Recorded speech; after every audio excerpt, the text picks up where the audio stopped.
नमस्कार, आप सभी का स्वागत है यूथ अध्ययन के चैनल पे। देखिए एक बार फिर से मैं आप सभी के बीच एचपी टीजीडी कमीशन 2025 के लिए जीके का पार्ट 78 लेके आ चुका हूँ। पार्ट 78 का जो पहला क्वेश्चन है कि सिंधु घाटी सभ्यता का पतन का शहर कौन सा है। अगर बात की जाए सिंधु घाटी सभ्यता की पतन के शहर की तो है आपका लोथल शहर। तो लोथल शहर को सिंधु घाटी सभ्यता की पतन का शहर कहा जाता है। लेकिन क्वेश्चन पूछने वाला क्वेश्चन इतना ही नहीं पूछता है। क्वेश्चन पूछने वाला क्वेश्चन ये भी पूछता है कि जो लोथल शहर है वो कहाँ पर स्थित है। तो अगर लोथल की बात करें तो ये वर्तमान में गुजरात में है। इस बात को आपने याद रखना है। अब क्वेश्चन पूछने वाला क्वेश्चन ये भी पूछता है कि लोथल की खोज किसके द्वारा की गई। अगर बात करें लोथल की तो लोथल की जो खोज है वो एस.आर. राव के द्वारा की गई थी। इस बात को भी आपने याद रखना है। तो लोथल की जो खोज है वो एस.आर. राव के द्वारा की गई थी। इस बात को भी आपने याद रखना है। लोथल जो है वो किस नदी के किनारे स्थित है। अगर लोथल की बात करें तो ये भोगवा नदी, बहुत बार सीधा क्वेश्चन पूछा गया है कि लोथल जो है वो किस नदी के किनारे है। तो याद रखना ये भोगवा नदी के किनारे स्थित है। इस बात को आपने याद रखना है। क्वेश्चन पूछने वाला क्वेश्चन ये भी पूछ लेता है कई बार कि जो सिंधु घाटी सभ्यता का प्रसिद्ध बंदरगाह कहाँ से हमें प्राप्त हुए। तो सिंधु घाटी सभ्यता के जो प्रसिद्ध बंदरगाह हमें मिले थे वो भी लोथल से ही मिले थे और लोथल को ही सिंधु घाटी सभ्यता की पतन का शहर कहा जाता है। अगर बात करें इसके अलावा ऑप्शन में और भी सिंधु घाटी सभ्यता की कई स्थलों के नाम दिए। लेकिन इन सबको पढ़ने से पहले अगर आप भी एचपी टीजीडी कमीशन की तैयारी कर रहे हो और आप भी जो है अपना टीजीडी कमीशन क्लियर करना चाहते हो, मिडिल क्लास फैमिली से हो, कोचिंग नहीं ले सकते, तो जुड़िए हमारे साथ मात्र और मात्र 499 रुपये में। हम देंगे आपको लाइव प्लस रिकॉर्डेड। रिकॉर्डेड का मतलब कि आप कभी भी और किसी भी समय हमारी क्लासेस को देख सकते हैं। हमारे पास आपको 5 से 6 टीचर इस बैच में आपको टीजीडी कमीशन वाले बैच में पढ़ा रहे हैं और एवरी सैटरडे आपको यहाँ पे मॉक टेस्ट मिलने वाले हैं। तो अगर आप हमारे बैच के साथ जुड़ना चाहते हैं तो जुड़िए 7876145409 और बहुत ही बेहतर तरीके से आपको बोर्ड में हर एक चीज़ एनसीईआरटी बेस्ड पढ़ाई जा रही है। तो देर ना करिए, यहाँ पे 600 650 से ज़्यादा लोग हमारे बैच में जुड़ चुके हैं। इस नंबर पे आप ज़रूर कांटेक्ट करिए 7876145409। अच्छा, बात कर रहे थे हम यहाँ पे ऑप्शन में तो हड़प्पा भी दिया। अगर बात करें हड़प्पा की तो हड़प्पा के बारे में अक्सर आपने बहुत बार सुना भी होगा और यहाँ से क्वेश्चन पूछे भी जाते हैं। हड़प्पा जो है वो वर्तमान में आपका पाकिस्तान में है।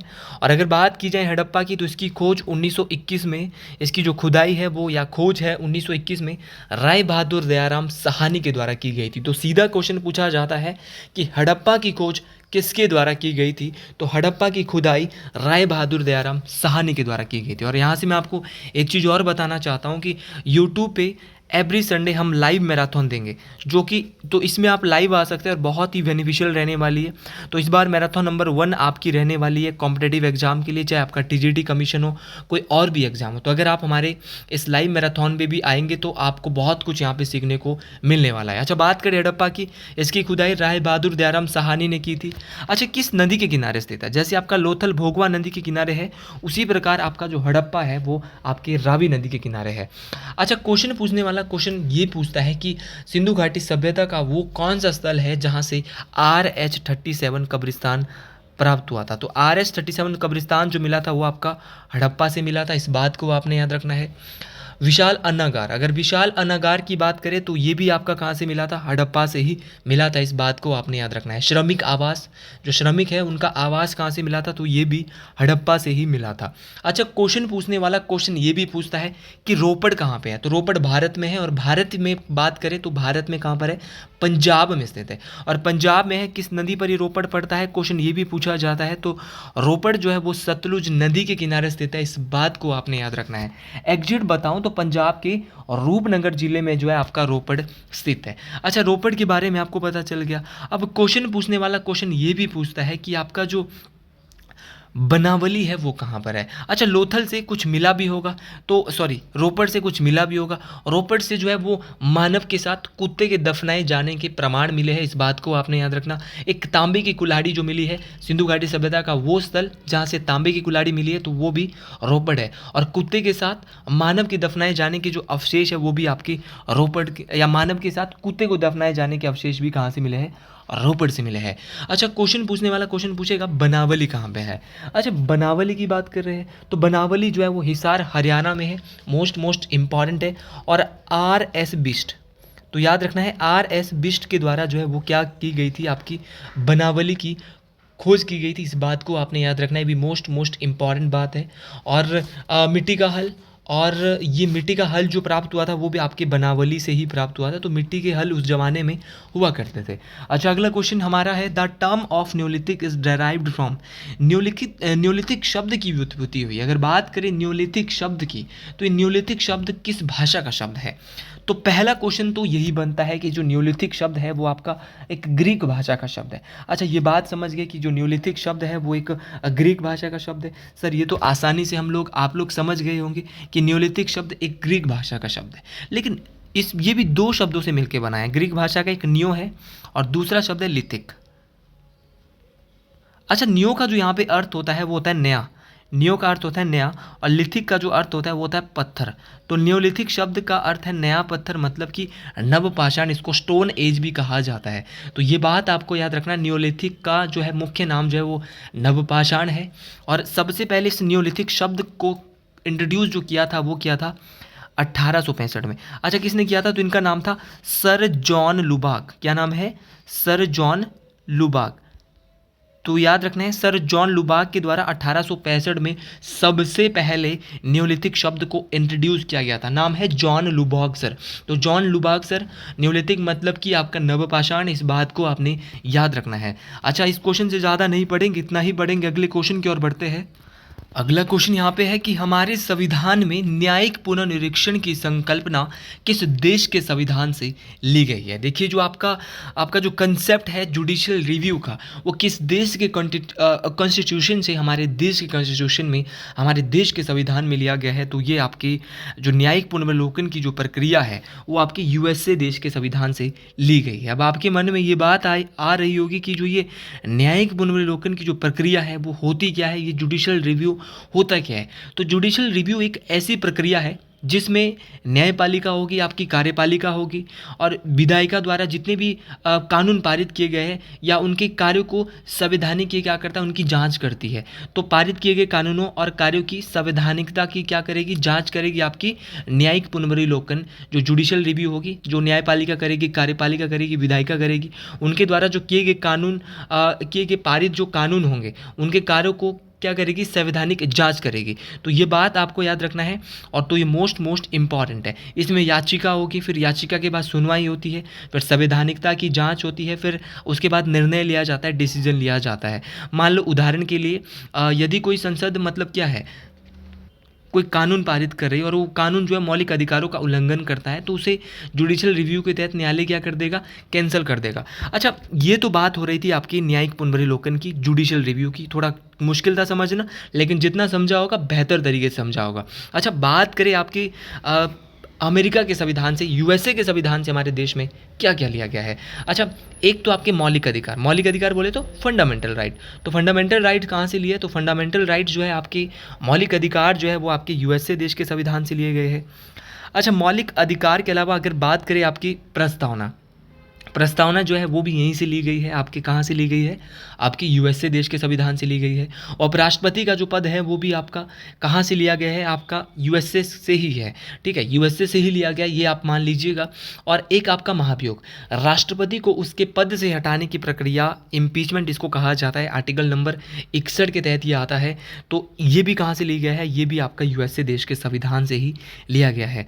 आपका एक और है, आपका अगर आपने सुना होगा, आपका न्यायपालिका की स्वतंत्रता, ये भी कहाँ से ली गई है? ये भी आपके USA देश के संविधान से ली है।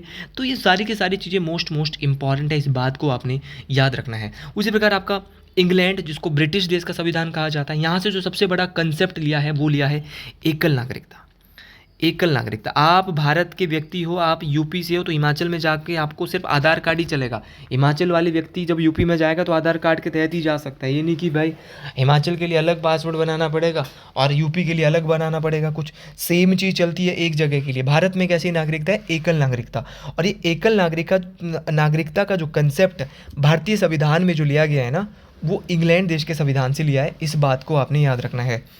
उसी प्रकार अगर मैं बात करूँगा आपके इंग्लैंड देश के संविधान में अगर बात करूं, विधायी प्रक्रिया जो है वो भी हमने कहाँ से ली है, आपके ब्रिटेन से ही ली है, इंग्लैंड से ही ली है।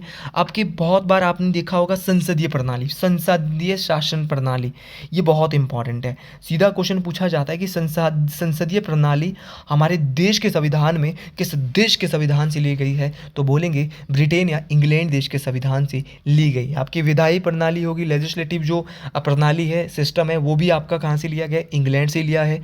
आपका जो है वो द्विसदन की जो प्रक्रिया है वो भी कहाँ से ली है, ब्रिटेन से ली है।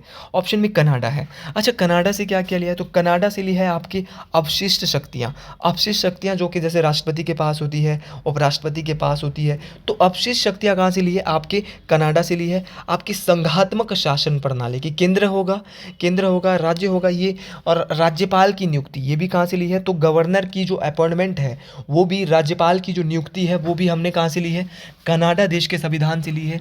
और संघ और राज्य के बीच शक्तियों का विभाजन भी कहाँ से लिया है, कनाडा देश के संविधान से ही लिया है। ऑस्ट्रेलिया से लिया है प्रस्तावना की भाषा, सबसे इंपॉर्टेंट है, प्रस्तावना की भाषा कहाँ से ली है, प्रस्तावना की भाषा ऑस्ट्रेलिया से ली है।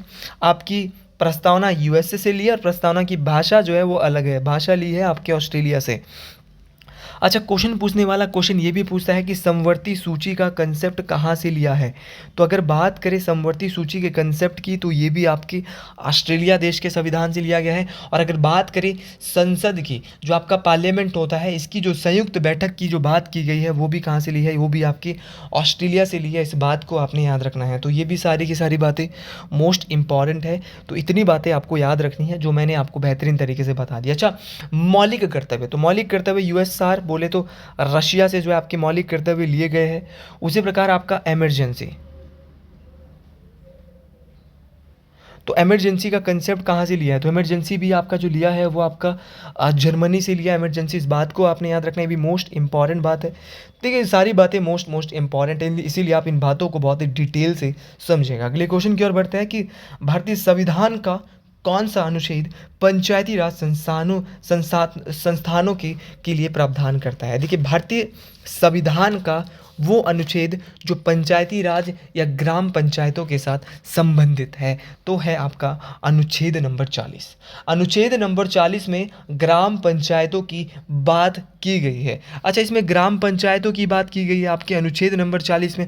अगर बात करें ग्राम पंचायतों की या पंचायतों की बात करते हैं, तो पंचायतों के बारे में भारत में 12 अनुसूची है, और 12 अनुसूचियों में से 11वीं अनुसूची, 11th जो शेड्यूल है, 11वीं जो अनुसूची है वो बात करती है पंचायत की। और अगर बात करें पार्ट की, 22-25 भाग है, तो पार्ट नंबर 9, भाग नंबर 9 जो है वो पंचायतों की बात करता है। अच्छा, पंचायतें हो गया, ये सारे जो अनुच्छेद है आपके आर्टिकल नंबर 36 से 51 आता है आपका राज्य की नीति निर्देशक तत्व, अंग्रेजी में बोले तो directive principle of state policy. अच्छा, directive principle of state policy आपने या हमने कहाँ से लिए, आयरलैंड देश के संविधान से लिए। अच्छा, ये बात आपको पता है कि आयरलैंड देश के संविधान से लिए है। अब क्वेश्चन पूछने वाला क्वेश्चन आपसे क्या पूछता है, क्वेश्चन पूछने वाला क्वेश्चन पूछता है कि आपका जो आर्टिकल नंबर 38 है, इसमें क्या दिया है। तो इसमें बोला गया है कि राज्य लोक कल्याण की अभिवृद्धि के लिए सामाजिक और आर्थिक कार्य करेगा। तो लोगों का कल्याण करना है और उसकी अभिवृद्धि के लिए राज्य क्या करेगा, सामाजिक और आर्थिक कार्यों में जो है वो क्या लेगा, विकास करेगा। अच्छा, 39 का ए तो आपने सुना ही होगा, इसको बाद में जोड़ा गया है। अच्छा, 39 का जो ए है उसमें क्या बोला है कि जो सभी नागरिकों के लिए जीविका के पर्याप्त साधन और सभी के लिए समान एवं निःशुल्क कानूनी सहायता मिलने वाली है, ये 39 के ए में बोला गया है। तो ये भी आप समझ गए, सारे के सारे डीपीएसपी के अंतर्गत आते हैं। अच्छा, बात की जाए आपकी आर्टिकल नंबर 41, बहुत बार पेपर में पूछा गया है। 41 में बोला जाता है कि आपका जो कुछ दशाओं में काम पाने का अधिकार, मतलब कि जैसे बुढ़ापा है, बेरोजगारी है, तो ये नहीं कि आप बूढ़े हो गए हो आपको काम नहीं मिल सकता। तो ये अनुच्छेद 41 भारतीय संविधान का बोलता है कि आपको कार्य मिल सकता है अगर आप कार्य करने के लायक है। जैसे कि मनरेगा के तहत काम आता है, तो ये आर्टिकल नंबर 41 के तहत ही आता है कि आपको बुढ़ापे में, बेरोजगारी में आपको काम मिल सकता है। आर्टिकल नंबर 44 बहुत चर्चा में था, समान नागरिक संहिता, यूनिफॉर्म सिविल कोड, पहला राज्य अभी हाल फिलहाल में उत्तराखंड ने भी इसको जो है वो लागू किया है। ये समान नागरिक संहिता में सभी के लिए समान कानून यहाँ पे बात की गई थी। अच्छा, आर्टिकल नंबर 45, आर्टिकल नंबर 45 वही है जो 21 का ए भी है कि 14 वर्ष तक के बच्चों के लिए निःशुल्क शिक्षा राज्य प्रदान करेगा। 14 वर्ष की तक के जो 6 से 14 वर्ष के जो बालक होंगे उनके लिए राज्य जो है वो क्या देगा, निःशुल्क शिक्षा देगा। ये अनुच्छेद नंबर 45 में बोला गया है। तो ये सारी बातें मोस्ट इंपॉर्टेंट है। अच्छा, उसी प्रकार आपका आर्टिकल नंबर जो है वो 48 है, इंपॉर्टेंट है 48। 48 में कृषि और पशुपालन के संगठनों की जो है वो बात की गई है, उनको संगठित करने की बात की गई है। तो अनुच्छेद में 48 में क्या है, कृषि एवं पशुपालन है, उनको क्या करना है, संगठित करना है। क्वेश्चन पूछने वाला क्वेश्चन बहुत बार 48 का ए पूछ लेता है। तो 48 के ए में जो है वो क्या की गई है, पर्यावरण के संरक्षण की बात की गई है, पर्यावरण की रक्षा या सुधार की जो है वो बात 48 के ए में की गई है। और अगर बात करता हूँ आर्टिकल नंबर 49 की, 49 में जो हमारे जो स्मारक होते हैं उनके संरक्षण की बात की गई है। तो अनुच्छेद नंबर 49 में क्या है, स्मारकों जो होते हैं ना उसकी संरक्षण की बात की गई है। अच्छा, क्वेश्चन पूछने वाला क्वेश्चन पूछता है कि कार्यपालिका और न्यायपालिका को अलग करने की बात किस अनुच्छेद में की गई है। तो कार्यपालिका और न्यायपालिका को जो अलग करने के लिए राज्य को जो निर्देश दिए जाते हैं वो अनुच्छेद नंबर 50 के तहत दिए जाते हैं। और अगर बात करें आर्टिकल नंबर सिर्फ 51 की, 51 का ए में कुछ और है। 51 के ए में है मौलिक कर्तव्य, फंडामेंटल ड्यूटीज, लेकिन आपके खाली 51 में जो आता है वो अंतर्राष्ट्रीय सुरक्षा एवं शांति आता है। तो अंतर्राष्ट्रीय शांति एवं सुरक्षा को बढ़ावा देने के लिए राज्य जो निर्देश देता है वो आर्टिकल नंबर 51 के तहत जो है वो राज्य को निर्देश देता है। आर्टिकल नंबर 50 की 51, तो ये बात आपको याद रखना है, राज्य को निर्देश देता है आपका ये अनुच्छेद। तो अंतर्राष्ट्रीय शांति एवं सुरक्षा को बढ़ावा देता है आर्टिकल नंबर 51। और 51 के में आपको मैंने बता दिए 11 मौलिक कर्तव्य है जो भारतीय संविधान के भाग 4 के ए में आते हैं। इस बात को आपने याद रखना है।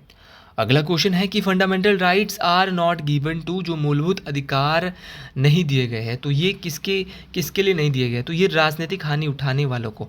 तो जो आपके पॉलिटिकल सफर्स होते हैं इनके लिए जो है ये फंडामेंटल राइट्स जो है वो नहीं दिए गए। अच्छा, ये फंडामेंटल राइट्स कितने हैं, तो भारतीय संविधान में जो मौलिक अधिकार है दोस्तों ये आपको याद रखने हैं। अगर मौलिक अधिकारों की मैं बात करता हूँ तो मौलिक अधिकार जो है वो पहले जो है वो कितने होते थे, आपके 7 होते थे, लेकिन वर्तमान में जो अब कितने रह गए हैं, 6 रह गए हैं। तो एक कौन सा घटा है ये भी आपको पता होना चाहिए। और मौलिक अधिकार जो है वो भारतीय संविधान में 12 से 35 तक आते हैं, इस बात को आपने याद रखना है। अच्छा, अगर बात करें मौलिक अधिकारों की तो ये यूएसए से लिए गए हैं। अच्छा, एक मौलिक अधिकार जो हटाया है वो कौन सा हटाया है, तो एक मौलिक अधिकार जो हटाया है वो है आपका राइट टू प्रॉपर्टी, संपत्ति का मौलिक अधिकार। अच्छा, राइट टू प्रॉपर्टी को हटा दिया, संपत्ति के मौलिक अधिकार को हटा दिया। इस संपत्ति का जो मौलिक अधिकार था वो अनुच्छेद नंबर 31 में था, और इसको जो हटाया ना, संपत्ति का मौलिक अधिकार 44th कॉन्स्टिट्यूशनल अमेंडमेंट 1978 के तहत हटाया गया। तो 44 कॉन्स्टिट्यूशनल अमेंडमेंट 1978 के तहत जो है वो इस आर्टिकल को हटाया जाता है। इस बात को आपने याद रखना है, मोस्ट इंपॉर्टेंट है, इस फंडामेंटल राइट को हटाया जाता है। अच्छा, वर्तमान में जो 6 मौलिक अधिकार है वो कैसे कैसे है, मिलाने को आ सकते हैं। सबसे पहले है समानता का मौलिक अधिकार, अनुच्छेद नंबर 14 से 18, राइट टू इक्वलिटी। तो राइट टू इक्वलिटी आता है अनुच्छेद नंबर 14 से 18। फिर आता है right to freedom, right to freedom बात करें आर्टिकल नंबर 19 से 22, ये भी मोस्ट इंपॉर्टेंट है। फिर आता है आपका राइट अगेंस्ट एक्सप्लोटेशन, शोषण के विरुद्ध मौलिक अधिकार, अनुच्छेद नंबर 23 और अनुच्छेद नंबर 24। उसके बाद आता है आपका धार्मिक स्वतंत्रता का मौलिक अधिकार 25 से 28।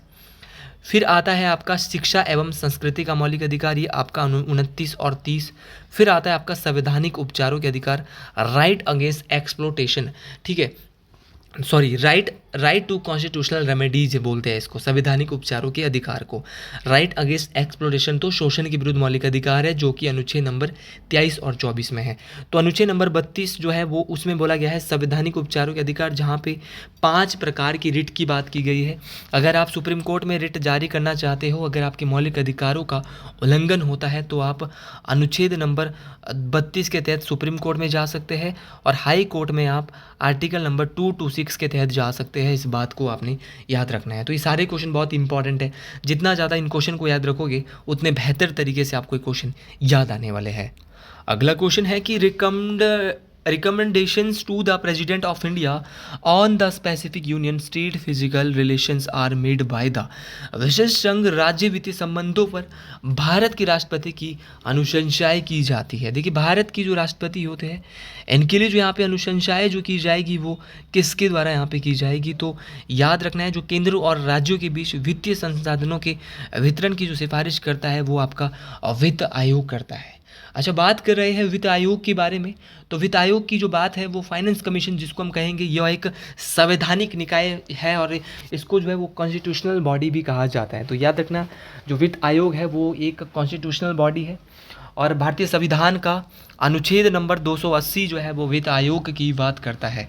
वित्त आयोग की बात करूँ तो बहुत बार पूछा गया है वित्त आयोग में कुल कितने सदस्य होते हैं, तो वित्त आयोग में एक अध्यक्ष होता है और 4 अन्य सदस्य होते हैं, इस बात को आपने याद रखना है। और भारतीय संविधान का आर्टिकल 280 आपको पता चल गया किस प्रकार का निकाय है, तो बोलेंगे सर एक कॉन्स्टिट्यूशनल बॉडी है, एक संवैधानिक निकाय है।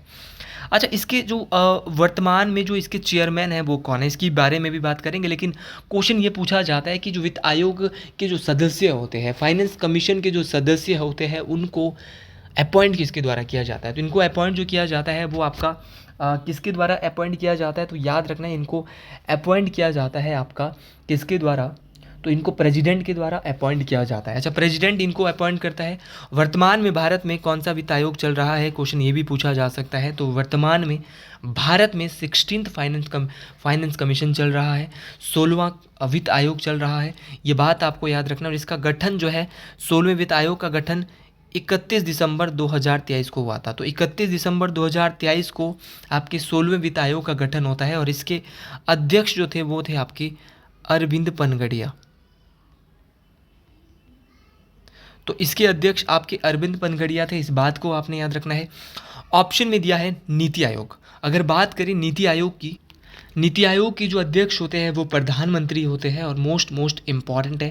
और अगर बात करें, अच्छा इसके अध्यक्ष आपको याद रखने हैं, जो वित्त आयोग है इसके अध्यक्ष जो है वो कौन है, आपकी अरविंद पनगड़िया है। कौन है, अरविंद पनगड़िया। अच्छा, अगर नीति आयोग की बात करें तो इसके यह एक गैर संवैधानिक निकाय है। कैसा निकाय है, ये एक कॉन्स्टिट्यूशनल बॉडी नहीं है, ये एक जो है वो कैसा निकाय है, यह एक गैर संवैधानिक निकाय है। इस बात को आपने याद रखना है, ये बात मोस्ट इंपॉर्टेंट है, ये बात परीक्षाओं में काम आने वाली बात है। तो इस बात को आपने याद रखना है, यह किस प्रकार का निकाय है, तो यह एक गैर संवैधानिक निकाय है, इस बात को आपने याद रखना है।